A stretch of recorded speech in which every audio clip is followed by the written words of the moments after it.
The Stock of the Day is brought to you by IG, Australia's #1 CFD provider. With over 17,000 markets and extended trading hours, turn US earnings season volatility into opportunity. Get started at IG.com. And our stock of the day is Lovisa. Today's AGM update containing three key metrics: comparable sales, total sales and net new stores, all three below market expectations. Global comparable sales for the first 20 weeks of FY25 are up just 1%, with total sales up 10%, but behind consensus expectations. And the jewellery brand continuing its international expansion with 27 new stores opened in the financial year to date. This represents 19 additional since it last updated in August. And taking a look at the stock today, bit of a bounce there, but of course, Daniel, this has been a market darling, but the past year maybe not so.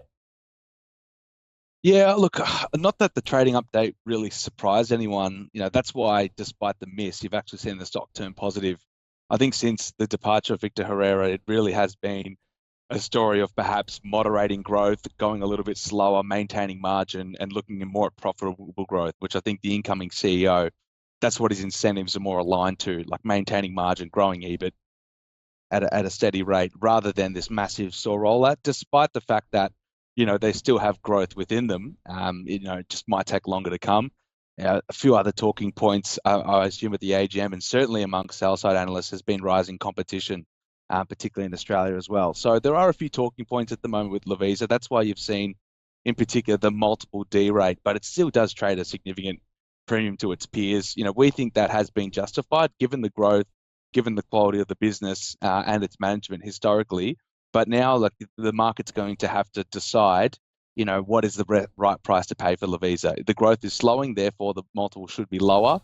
Do you pay 30 times forward, 20 times forward? Its peers are trading on that 15 to 20 times. So it is roughly double the multiple. It's just going to be figuring out this battle between growth, expectations, and what price to pay. But we still think the bigger picture here is the longer term with this business. So happy to hold it. It's still probably our highest quality favourite stock in the sector, but certainly think that in the short term there can be some variation in expectations, given everything you've said there, Andrew. Yeah, in fact, I was just taking a look at a couple of the broker responses this morning off the back of that.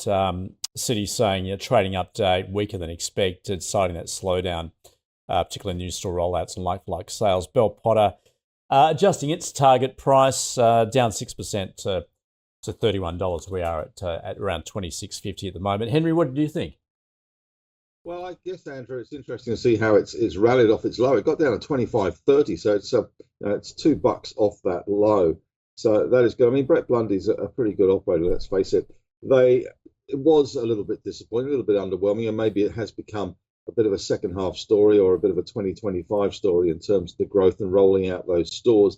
But they're in 49 countries, and I guess if they really wanted to run hard, they could. It's not a difficult store to fit out, is it? It's probably location driven to some extent, but if they wanted to run hard, they probably could. But I guess there's a little bit of caution there. There's a new CEO. We've got that transition coming in, and we probably won't see too much clarity, I guess, in how things are really going till we kick off the new year. So I do like Lovisa, I've got to say. I think it's one of those stocks that I wouldn't say is immune to economic times. I mean, it's the whole lipstick thing, but their customer base is not really the ones that are out there paying mortgages and have got big student debt. They tend to be a somewhat younger cohort, shall we say, and their margins are extraordinary, and it is cheap and cheerful jewellery that satisfies the new generation. So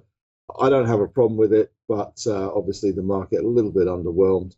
If you've got it, you wouldn't be selling it. If you're new to it, I think you could probably wait a little bit and see how things turn out. They're not going to rush away in a big $30 spurt, but at $27.40, it's probably not a bad time to have a little bit of a nibble here, but they can be volatile. That is our stock of the day, Lovisa. The stock of the day was brought to you by IG. Turn volatility into opportunity this US earnings season with extended trading hours on over 110 key US shares. Get started at IG.com.